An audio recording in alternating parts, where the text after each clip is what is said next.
Passou uma ambulância aqui agora. Atenção.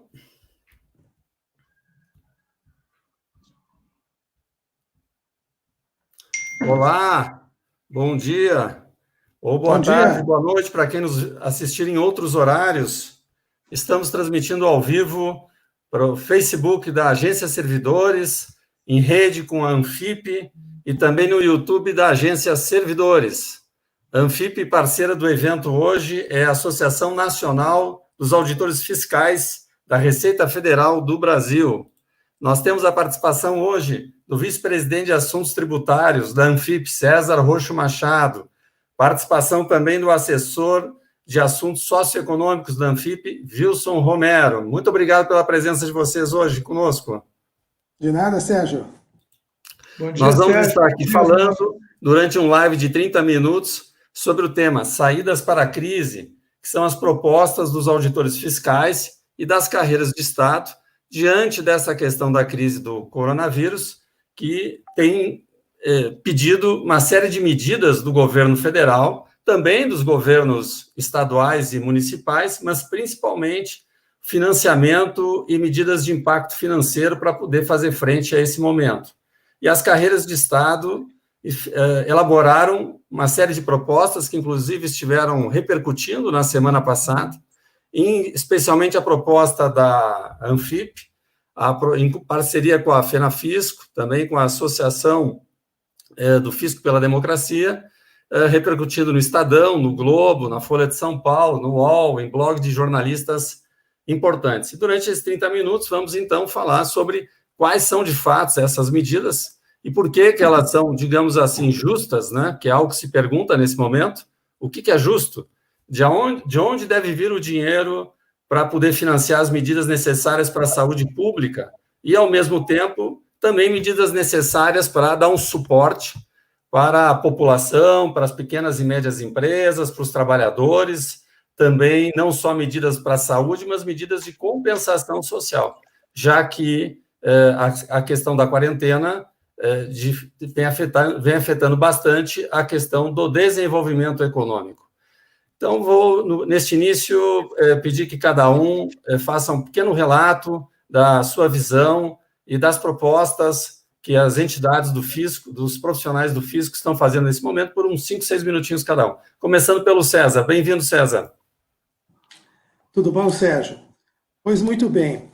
A Anfip, juntamente com outras entidades do fisco, ela se propôs a dar soluções, não digo propostas, para ajudar o governo a resolver esse problema da crise financeira que vai se abater em função de todos os gastos que ele vai ter nesse combate a essa pandemia.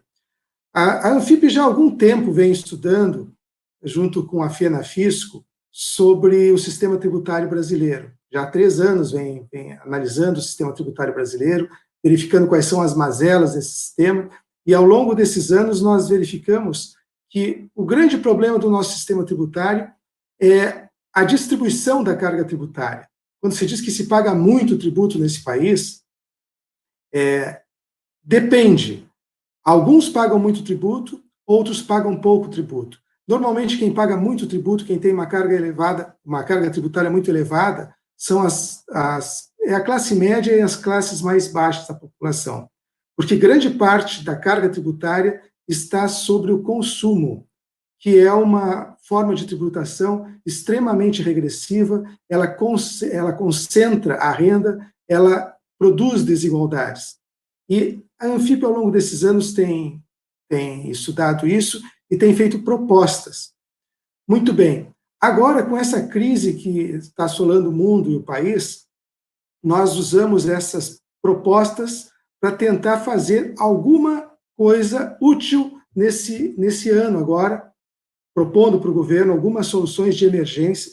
Inicialmente, nós fizemos um trabalho junto com a FENAFisco e o IJF, e isso foi no dia 23 de março, nós lançamos um documento mostrando as nossas propostas, e agora, posteriormente, todas as entidades do fisco, tanto fisco estadual, fisco federal e fisco municipal, várias entidades representativas dos fiscos se juntaram e fizeram um documento mais amplo de propostas tributárias para ajudar o país a sair dessa crise.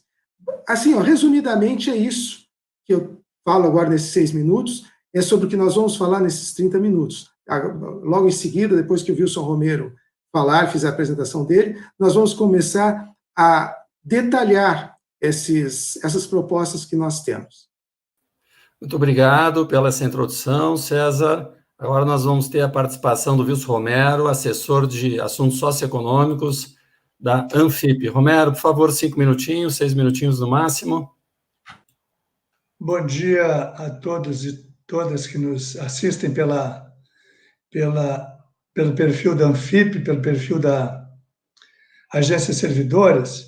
O que muito nos preocupou desde o início dos debates é que, efetivamente, o governo sempre fugiu de dar uma resposta pronta às questões envolvendo o atendimento à sociedade. Eu fiz o levantamento desde quando o Ministério da Saúde liberou ou assinou uma portaria, o ministro Mandetta, dizendo que nós estávamos entrando num estado de calamidade pública na área da saúde. Isso foi em 3 de fevereiro. A portaria 188, isso está tudo registrado no site do Palácio do Planalto. E depois, em quase 1 mês e meio depois, o Congresso Nacional aprovou o decreto legislativo declarando estado de calamidade em todo o Brasil, decreto legislativo 6 de 2020, mas, nesse meio tempo, foi uma enxurrada de medidas, de inúmeras, e eu fiz a conta, só de portarias dos diversos ministérios envolvidos foram 150, projetos de lei 1, e instruções normativas 14, medidas provisórias 16, resoluções 35, mais 17 decretos, e uma série de outras recomendações, decisões, circulares. Então, nós tivemos uma enxurrada legislativa e normativa, mas, ao fim e ao cabo, as coisas não se resolveram ainda. Se já anunciavam em 3 de fevereiro que havia calamidade pública em nível nacional, nós estamos no dia 6 de abril, exatamente 60 dias depois, quase, e não chegou o dinheiro na ponta. Hoje começam a liberar recursos para as pequenas e microempresas. Amanhã deve surgir um aplicativo para permitir, amanhã na terça-feira, dia 7, um aplicativo para permitir que os pobres tenham acesso aos R$600 que o governo queria inicialmente conceder só 200. E nós vimos, então, que também devíamos apresentar algumas alternativas, isso foi muito discutido durante uma semana com as entidades do fisco, com aqueles que têm, pelo menos, o expertise da administração tributária, que é o que permitiria buscarmos recursos imediatos para dar cobertura ao governo. O governo, inclusive com o que foi aprovado já na Câmara na sexta-feira, o orçamento de guerra, iniciativa do próprio Congresso Nacional, e essa semana, provavelmente hoje, deve ser votado no Senado, pode abrir a porta, pode se endividar, mas o neoliberalismo ou o liberalismo que estava instalado no governo não queria fazer isso. E daí nós vemos a importância de algo que é bandeira de defesa da Anfip há 70 anos, a Seguridade Social. Seguridade Social, como dizia um ex-presidente, é a alma da nação. E essa Seguridade Social tem que ser, ao invés de feita a sua, digamos assim, diminuição, redução, como tem sido feito ao longo dos últimos anos, enxugamento dos recursos na saúde, para o SUS, a diminuição dos recursos assistenciais e mais da Previdência, que querem privatizar todo o pano, nós temos que fortalecer esse programa, esse estado do bem-estar social. E ficou muito evidente agora que os liberais tiveram ou vão ser forçados a abrir os cofres da nação brasileira para atender esse Brasil que continua sendo muito desigual. E aí entra também o conjunto das propostas que o César tem mais condições de detalhar, mas que se somam a inúmeras outras propostas já apresentadas pelo Fórum Nacional das Carreiras Típicas de Estado, pelo DIEESE, pelas centrais sindicais. Todo mundo está propondo, e nós também vemos inúmeros projetos no Congresso Nacional com esse objetivo, buscar recursos num Brasil que é rico, que tem dinheiro, já comprovadamente por inúmeros especialistas. Obrigado, Romero. César, eu gostaria que você comentasse. Eu li as propostas e tem muita gente que, ao ver propostas de aumentar as condições do Estado, reagir perante e ter condições de fato, né, de tomar atitudes e formular políticas públicas de emergência para o momento, muita gente diz, bom, aí vai vir aumento fiscal para todo mundo.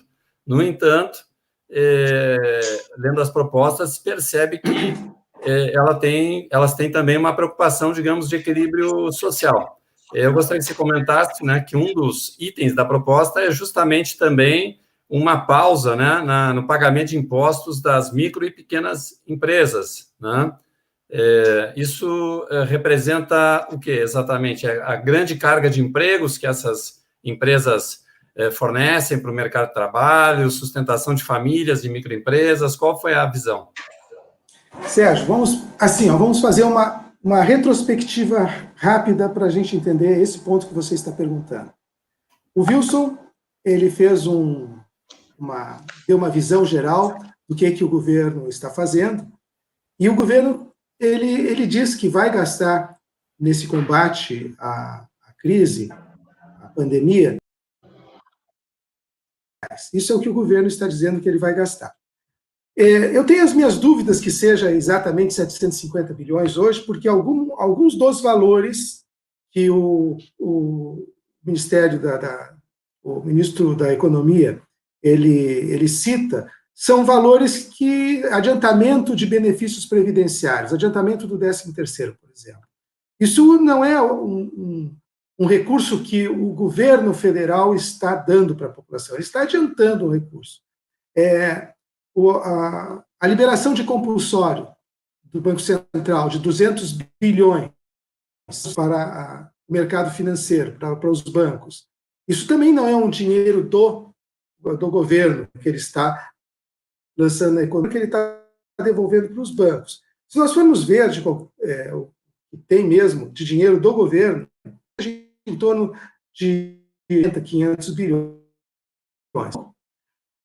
Mas, o que acontece? No momento que o governo vai largar esse dinheiro para a sociedade, e é necessário isso, ele precisa financiar, ele não pode fazer com que as pessoas fiquem sem trabalhar, que as empresas não produzam, e sem fazer nada. Ele tem que ajudar as empresas e tem que ajudar a população. Muito bem, isto faz com que o governo se endivide. E esse é o problema grande. E é nesse ponto que nós tentamos dar algumas soluções. Nós não temos a pretensão de dar soluções que vão resolver os problemas. Mas as entidades dos fiscos, elas se reuniram para dar soluções naquilo que compete a elas, tratar sobre tributos. Então, nesse ponto, no dia 23 de fevereiro, a Anfip, juntamente com a FENAFISCO, o Instituto de Justiça Fiscal, propuseram algumas coisas. Entre essas coisas, consta lá, revogação da isenção do imposto de renda, pessoa física, sobre lucros e dividendos. O que é isso? O Brasil, juntamente com a Estônia, esses dois países são os únicos países do mundo que não tributam lucros e dividendos. E nós propomos, nessa carta que nós fizemos no dia 23, que acabe essa isenção, que haja a tributação de dividendos, assim como em outros países. Ao mesmo tempo, nós propomos o limite de isenção da tabela do imposto de renda, que hoje está em torno de 2 salários mínimos, vai para R$4.000, em torno de 4 salários mínimos. Então, nós pretendemos dobrar o limite de isenção. O que isso implica? Implica dizer que as pessoas vão ter mais dinheiro em mão, porque o limite de isenção, elas vão começar a pagar imposto de renda a partir de 4 salários mínimos, a partir de R$4.000. O que mais que a gente propõe nessa carta? Nós propomos criar mais 3 alíquotas de tributação na tabela de imposto de renda. Uma alíquota de 35% para rendimentos superiores a 60 salários mínimos, uma alíquota de 40% para rendimentos superiores a 80 salários mínimos. Observe, isso aí não está atingindo a classe média, muito menos as classes mais baixas. E uma alíquota de 60% para rendimentos superiores a 300 salários mínimos. Isso pega 0,09%, apenas isso, 0,09% dos contribuintes, dos declarantes de imposto de renda à pessoa física. E essas mudanças, fazendo essa criação de alíquotas, dando a isenção maior, dobrando a faixa de isenção, faz com que haja um potencial de incremento de arrecadação da ordem de 120 bilhões de reais por ano. 120 bilhões de reais por ano. Não é pouco. Nós propomos também, junto com a FENAFISCO, a criação de uma contribuição social sobre altas rendas. 20% sobre as rendas que ultrapassem 80 mil reais por mês. Isso também não pega a classe média e também não pega as classes baixas. O que nós estamos propondo fazer é uma tributação daquelas rendas que até o momento elas não vêm sendo tributadas, como lucros e dividendos, e altas rendas. Todo mundo paga uma alíquota máxima de imposto de renda, que é 27,5%. Quem está nos assistindo agora deve estar pensando assim, mas a Anfip e a FENAFISCO devem estar birutas, né? Já pagamos 27,5% de imposto de renda, alíquota máxima, e eles querem aumentar para 35%, 40%, 60%, mas vejam bem, é para quem ganha bem mais do que a classe média. Mas observe o seguinte, se nós compararmos com outros países, nós vamos verificar o seguinte, que a alíquota máxima, a alíquota marginal do imposto de renda, que é 27,5% aqui, ela é muito maior em outros países. Se eu pegar Estados Unidos, a alíquota é 37%. Era 39,6% até há pouco tempo atrás. Era 39,6%. Baixou para 37%. Continua bem mais alta aqui do Brasil. Se pegar Japão, 50,8%. Alemanha, 45%. Né? Reino Unido, 45%. Aí vão pensar assim, não, mas para aí, mas está pegando países super desenvolvidos. Mas vamos para o Chile, 40%. A China é 45%. A média da América Latina é 31,6% e a média do mundo é 31,3%. Então, o que nós propomos é um alinhamento com os outros países. Muito bem. Depois dessa... Não sei se está dando para entender bem, Sérgio. Sim, sim, perfeitamente, César. Depois desta carta que nós fizemos com a Anfip, com a FENAFISCO é a Federação Nacional do Fisco Estadual e Distrital. Então, ela engloba os fiscos estaduais, ou seja, o pessoal que trabalha com ICMS. Né? Muito bem. Só que agora nós fizemos uma união de várias entidades que englobam o fisco estadual, distrital, municipal e federal. Todas as entidades de classe desses fiscos se reuniram e, como o Wilson Romero falou, durante uma semana inteira, fizeram uma série de propostas, 10 propostas, para, como eu digo... Antes que o César detalhe, posso entrar, Sérgio? Claro, Wilson. Romero. Eu acho que é extremamente preocupante, porque ao longo dos últimos 40 dias, nós temos visto que na nossa Constituição e como regra, só se permitiriam 2 instrumentos de obtenção, ou 3 instrumentos de obtenção de recursos imediatos. Primeiro, o endividamento do Estado, aumentar a dívida pública federal, e também a dos estados. Hoje, inclusive, nesta semana deve estar sendo debatido o Plano Mansueto, que diz respeito à dívida das unidades federativas. Afora isso, sinalizavam com o terrorismo envolvendo os servidores, corte de salários, que é a faca no bolso do servidor, a coisa mais imediata, porque o governo tem o cofre para imediatamente cortar, postergar, como já tem acontecido em inúmeros estados. como acontece no Rio Grande do Sul, no Rio de Janeiro, Minas Gerais, no próprio Distrito Federal, com adiamento, parcelamento, por exemplo, no Rio Grande do Sul, o pessoal não viu o 13º de 2019 ainda. Então, esta medida apavorou o conjunto de servidores e, principalmente nós, da área tributária, que fomos buscar algumas fórmulas no contraponto a esse corte, é óbvio, mas também que permitisse reequilibrar o cofre do governo. E por isso nós debatemos com inúmeras áreas, debatemos com o Fórum das Carreiras Típicas de Estado, que congrega 32 entidades do núcleo estratégico, debatemos inicialmente na Unafisco e depois da Unafisco, por iniciativa, até me louvo dessa iniciativa, propus ao presidente, quem sabe reunimos uma coisa inédita, na última década, a não ser quando criamos o Fórum Nacional do Fisco, reunirmos todas essas 6 entidades, tá? Deixando de lado disputas e idiosincrasias, para fazer com que nós pudéssemos pensar algo que fosse além da mera tentativa de endividamento do Estado, como está sendo encaminhado hoje. Mas se via que tinha que acabar com as regras fiscais atuais, né? A exigência de manter o superávit primário, a emenda constitucional do teto de gastos, que é a emenda constitucional 95, a própria regra de ouro, essas regras todas tinham que ser flexibilizadas. E por isso está surgindo agora o chamado orçamento de guerra.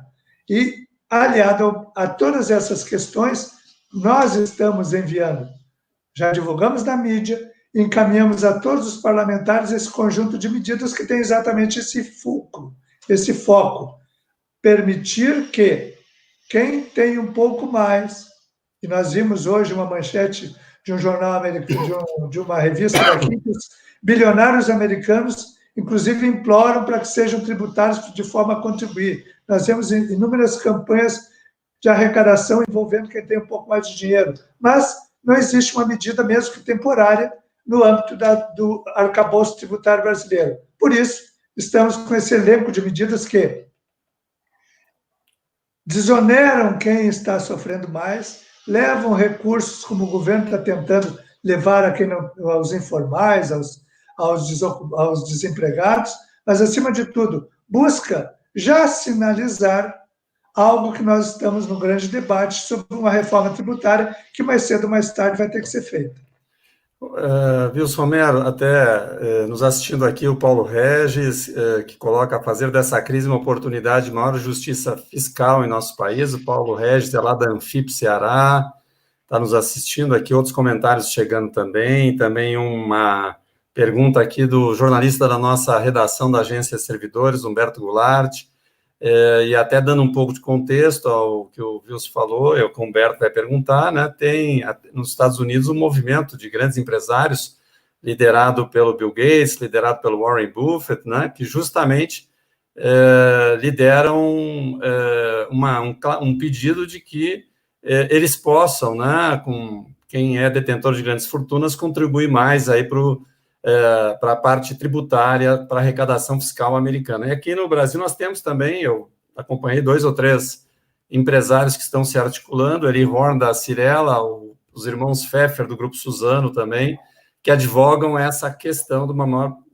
maior contribuição fiscal das grandes empresas na parte dos dividendos. E o Humberto, nessa linha, ele pergunta ao jornalista Humberto Goulart ao que vocês atribuem, que sempre que se tenta discutir taxação de grandes fortunas, lucros e dividendos no Brasil, parlamentares sempre argumentam que o dinheiro fugiria para paraísos fiscais. Segundo esses parlamentares, isso aconteceu ou supostamente aconteceria segundo pareceres em outras economias. Confere ou não? Bom, antes do César entrar, que ele tem o expertise dessa matéria, lembramos que há 4 projetos no Senado Federal debatendo esse assunto. Porque ele pode ser... A grande discussão é saber o que é bilionário, a partir de qual patamar, qual vai ser a grande fortuna, se renda ou patrimônio, se o conjunto das duas coisas, e essa é a grande discussão, acima do fato. Normalmente, principalmente agora, quando não é mais permitido o financiamento de campanhas eleitorais através das empresas, esses grandes milionários são os principais financiadores de campanhas eleitorais. Portanto, os padrinhos dos parlamentares. Os parlamentares vão se surgir contra os seus padrinhos? Então, essa é a grande discussão. E também a instituição fiscal independente divulgou há poucos dias uma nota avaliando, não há poucos dias, não, no final do ano passado, avaliando a tributação, o imposto ou contribuição sobre grandes fortunas, e disse que, apesar de ser simbólico, de ser uma bandeira antiga dos governos progressistas, apesar de não ter sido levado a efeito no último governo progressista, que isso não resultaria num efeito fiscal muito expressivo. Mas, com isso, quem pode avaliar é o César Roxo.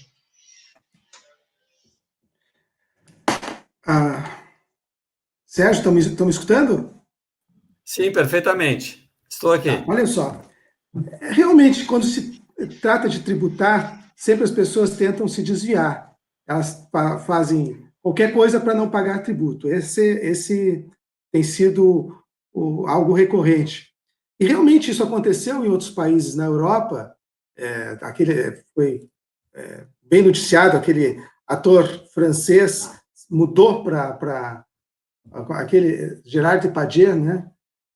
Ele se mudou para a Rússia para não ser tributado lá na França. Isso acontece, mas o importante é que o país demonstre a intenção dele de não aceitar grandes concentrações de renda, a intenção de tributar para reduzir as desigualdades. Se as pessoas vão se mudar para outros países, se elas vão levar parte da fortuna dela para outros países, isso é um problema delas, se elas puderem fazer, paciência. Mas o governo, o Estado, sinaliza que ele não vai aceitar grandes concentrações de renda. Então, eu vejo como esse o principal mérito de uma tributação sobre grandes fortunas. Sérgio, eu não estou tentando criminalizar grandes fortunas. As pessoas que enriqueceram, as pessoas trabalharam para isso, elas têm seus méritos. Mas, por outro lado, o Estado tem que fazer a parte dele, reduzir as desigualdades sociais, e isso ele pode fazer usando um instrumento muito bom, que é a tributação, para fazer uma tributação progressiva, tributando bem mais quem ganha bem mais. Essa é a ideia de uma tributação de um país evoluído. Estados Unidos é assim. Agora, Sérgio, eu sei que nós temos pouco tempo, eu não sei quanto tempo a gente tem pela frente, eu gostaria, se fosse possível, de eu elencar as propostas que nós temos para tentar solucionar o problema do governo. O Wilson Romero, ele falou dos servidores, né? O que acontece? O Estado vai se endividar mais do que ele já está, e ele vai ter que buscar recursos de algum lugar, ou tirar recursos de outro.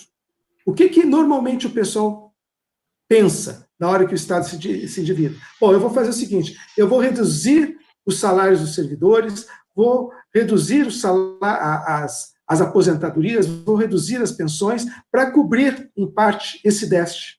Só que existe outra maneira de cobrir esse déficit.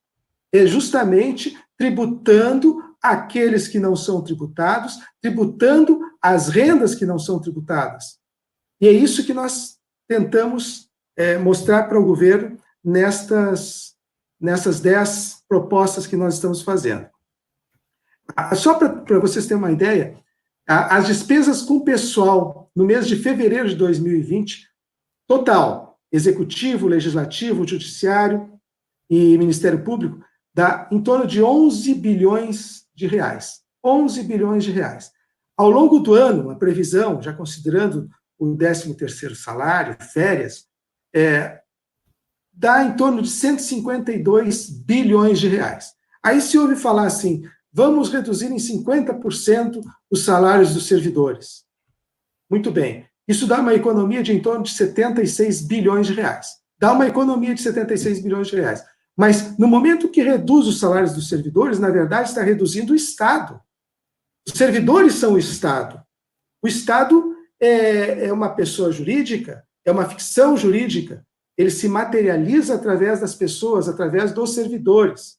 No momento que reduz carga horária dos servidores, reduz salário dos servidores, está reduzindo o Estado, está reduzindo a prestação dos serviços que o Estado faz. Nós estamos vendo agora, nessa crise, quem é que está prestando serviço para a população. Em grande parte é o Estado. Muito bem. Quais são as propostas que nós temos? Primeiro, nós temos propostas de desoneração tributária para incentivar a economia.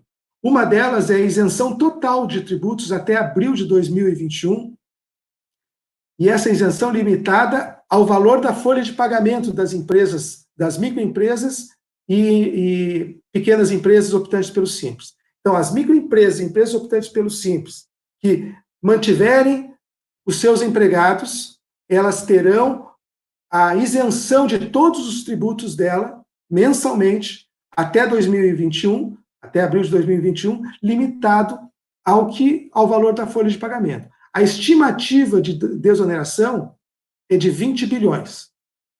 Ou seja, no momento que eu desonero, eu dou mais poder aquisitivo para a população. Muito bem, o governo fez algo parecido. Ele, no meu entender, ele foi tímido. Ele simplesmente prorrogou o prazo para pagar os seus tributos. Prorrogou. O que mais que a gente propõe? A redução ou eliminação da contribuição do Sistema S sobre a folha de pagamento. O que é o Sistema S, para quem não sabe? O Sistema S é composto pelo o SESI, SENAI, SESC, SENAC, SENAR, SENAT, dos transportes, SEST e SESCOP. São esses serviços sociais que, na folha de pagamento de todas as empresas, tem uma tributação obrigatória e isso é repassado para esse serviço. Pois bem, nós propomos que reduza ou acabe completamente. A nossa ideia mesmo é que acabe completamente essa tributação, o que vai melhorar, vamos dizer assim, vai reduzir a carga tributária sobre o consumo. Isso dá uma desoneração de em torno de 17, 18 bilhões de reais. E o que se faz com o SESI e SENAI? Bom, eles façam contratos direto com as empresas, contratos não, como é que se diz? Convênios, façam convênios com as empresas para que as empresas repassem para eles essas tributações que hoje são feitas obrigatoriamente na folha de pagamento e a Receita Federal arrecada e repassa isso para essas entidades. Bom, então, 18 bilhões mais ou menos de desoneração, mais dinheiro na mão da população. O que mais? Agora, propostas de desoneração tinha... Tem pessoal perguntando se tem alguma medida pensada por vocês ou pelo governo sendo ventilada a respeito de suspensão de pagamento de precatórios. Você sabe algo a respeito? Não, nós não pensamos nada disso, pensamos só na área tributária. Existem várias medidas que podem ser tomadas em diversas áreas, mas nós propusemos só na área tributária, naquilo que compete ao fisco estadual, municipal, distrital e da União. Wilson. Se houvesse algo assim, Sérgio, seria mais para liberar os precatórios, né?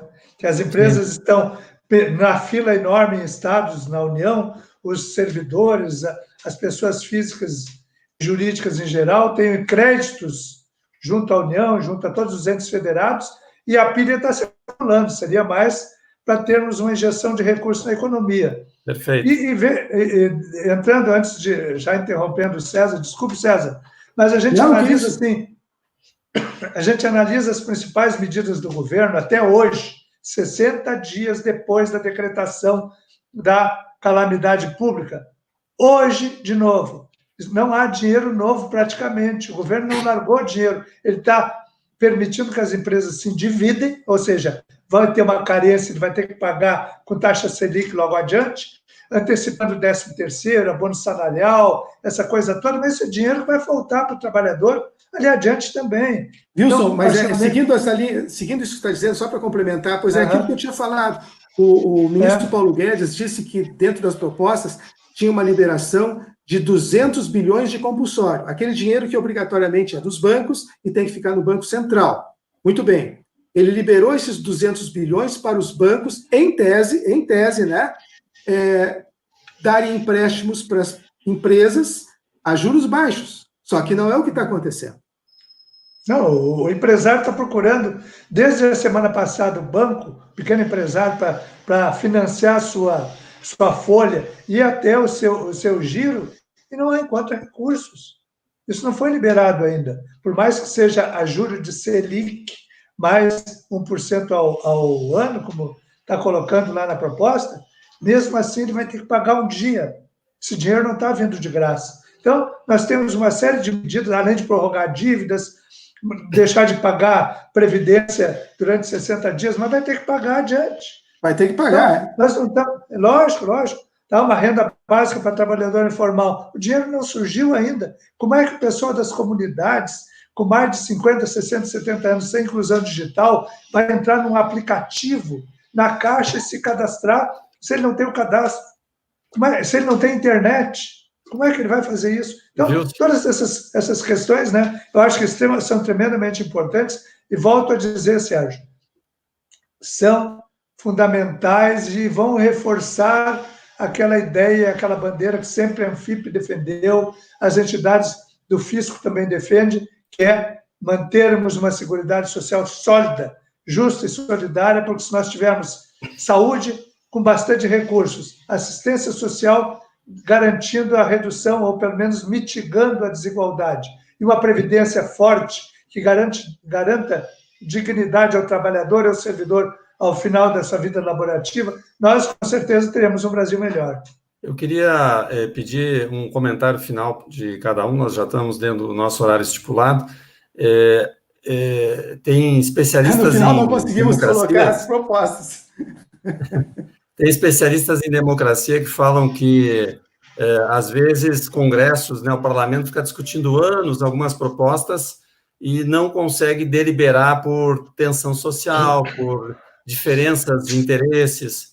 E aí, às vezes, dentro de uma crise, essas propostas conseguem avançar rapidamente pela clareza, né, de para onde o país tem que ir, que medidas tem que tomar, que redução de desigualdade e políticas públicas mais eficientes. Vocês acham que essa crise pode legar isso na área tributária, ou seja, se compreender que a arrecadação ela precisa ser mais justa e solidária? Só um detalhe, uma ilustração disso, desculpe, César. Os R$600 aprovados na semana passada, eles são uma correção, ou pelo menos uma retificação de um projeto que tramita na Câmara desde 2017.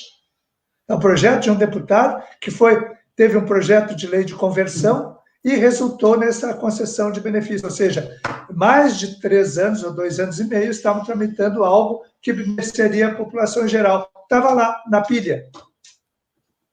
César?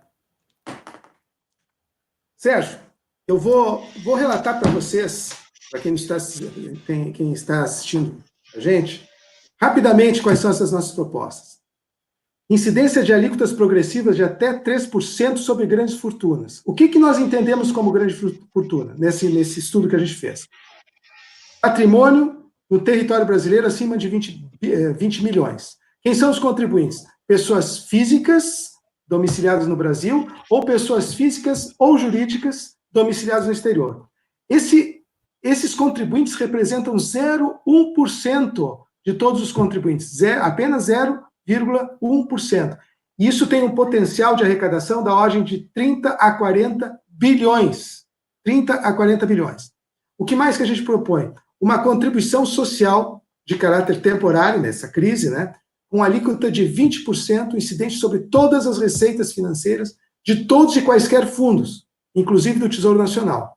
Só retiramos daí, estão fora, quem está isento disso aí, aquelas pessoas que têm aplicações, mas o pequeno aplicador até R$142 mil, mais ou menos, anual. A estimativa de arrecadação dessa contribuição é de 60 bilhões. Veja, nós estamos pegando outro patamar de pessoas. Tributação de instituições financeiras, que é as que mais têm ganhado e continuam ganhando com essa crise. Dobrar a contribuição da contribuição social sobre o lucro líquido, dobrar essa contribuição, que hoje ela é de 15%, passa para 30%, proposta, dobra, e dobrar a COFINS, que é de 4%, passa para 8%. A estimativa de arrecadação é de 38 bilhões a mais. Muito bem. O que mais? Tributação de ganho de capital extraordinário oferido pelo setor de exportação durante o período da crise. Uma alíquota de 10%. O que vem a ser isso? Uma empresa de exportação, por exemplo, ela fez um contrato, digamos, em novembro, dezembro do ano passado, quando o dólar estava abaixo de R$4, e ela vai liquidar essa exportação, digamos, agora em maio, junho ou julho, quando o dólar vai estar nas alturas. Muito bem, ela vai ter um ganho cambial. Então, sobre esse ganho cambial, nós propomos 10%. Deu para entender isso aí? Isso Sim. Dá um potencial de 18 bilhões de reais. O que mais nós propomos? Deixa eu ver aqui. Empréstimo compulsório. Empréstimo compulsório. Por que a gente propõe empréstimo compulsório? Eu esqueci de falar que lá nas grandes fortunas, eu esqueci de falar isso aqui. Nas grandes fortunas, nós propomos uma alíquota de 3% sobre patrimônio superior a 20 milhões de reais. Mas também propomos um empréstimo compulsório nos mesmos parâmetros. Por quê? Porque o imposto sobre grandes fortunas ele tem que cumprir o princípio da anterioridade. Se ele é instituído agora em 2020, só pode ser cobrado em 2021. Mas o governo precisa de dinheiro agora. Então, propomos paralelamente um empréstimo compulsório que pode vigorar agora, imediatamente, com a mesma base, com a mesma alíquota. Isso semelhante ao imposto sobre grandes fortunas. Propomos também empréstimo compulsório para empresas com faturamento superior a 78 milhões de reais. Um empréstimo de 15% sobre o lucro líquido auferido em 2019 e distribuído em 2020. E, por último, nós propomos também a alteração da alíquota máxima do imposto de transmissão, causa-mortes e doação. Hoje, a alíquota máxima no Brasil, que ela é definida, ela é estabelecida pelo Senado Federal, através de resolução, ela é de 8%. Nós propomos que ela seja de 30%. Alguém vai dizer assim, vou pagar agora pelo meu imóvel que eu vou transferir 30%. Não, não é assim. Isto é para que o Estado, esse imposto de competência estadual, ele possa dar mais progressividade. À medida que vai aumentando o valor daquele patrimônio, maior a alíquota de transmissão.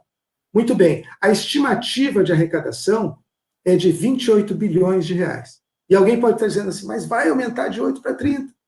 Olha só, a Colômbia, a nossa máxima é 8, né? A Colômbia, a alíquota máxima é 10. A Argentina é 22. Chile é 35. Equador é 35. Reino Unido 36. Estados Unidos 40. Ó, estamos aumentando. Alemanha 50. Japão 55. França 80. A Venezuela é 55. Bélgica é 80%. Quer dizer, nós estamos na contramão em relação à tributação. O que se busca com essas propostas é tributar quem ganha mais e tributar menos quem ganha menos. Vai no sentido do nosso estudo da reforma tributária solidária, que é o estudo da Anfip e da Fenafisco, e vai no sentido da proposta da reforma tributária necessária que nós estamos fazendo junto ao Congresso Nacional desde o ano passado. Wilson, justamente a Áurea Nascimento, que está nos assistindo, obrigado pela participação, Áurea. Ela pergunta se alguma dessas propostas emergenciais serão incluídas no conjunto de medidas da proposta da reforma tributária solidária, né? Apresentada como emenda substitutiva da PEC. Vão ser incluídas, então, essas medidas emergenciais lá também como algo de médio e longo prazo? Não. Eu acho que não, né? Acho que, César, elas são coisas à parte. São coisas à parte. Isso é uma proposta agora, não tem nada a ver com as PECs que estão tramitando no Congresso. Aquelas PECs, a 110, a 45, mais as emendas, aquilo é uma coisa. Isso que nós estamos propondo agora é algo emergencial. Claro que imposto sobre grandes fortunas está lá na proposta das PECs, mas uma coisa não tem nada a ver com a outra. É bom o telespectador, viu? O nosso internauta ter a clareza que medidas tributárias no âmbito de contribuições, por exemplo, uma contribuição social sobre o salário do servidor ou sobre qualquer outra base de cálculo, ela necessita ter um período anterior de 90 dias, ou seja, a chamada noventena. E no âmbito dos impostos, tem que ser no ano anterior, ou seja, obedece à anualidade. Portanto, o que nós temos hoje como medidas emergenciais para buscar dinheiro logo, ou daqui a 90 dias, são contribuições sociais ou o chamado empréstimo compulsório, que isso é previsto no artigo 148 da Constituição. Mas volto a dizer, Sérgio, até encaminhando a conclusão da minha participação, o Brasil, o mundo está vivendo um momento tremendamente difícil. Nós não sabemos que se sobreviveremos ou se vamos chegar ali adiante com isso, porque muito mais, porque inclusive temos a comunicação, nós jornalistas sabemos, se não tivéssemos isso, nós estaríamos na completa escuridão, como o povo estava lá em 1347, quando teve a peste negra, né? Peste negra, entre 47 e 1353, ela matou 200 milhões de pessoas só na Europa e Ásia. Depois disso, no início do século XX, a gripe espanhola, outros 500 milhões de pessoas só entre janeiro de 2018 e dezembro de 2020. Não se sabe o que resultará dessa contaminação pelo coronavírus, essa maldita doença chamada Covid-19.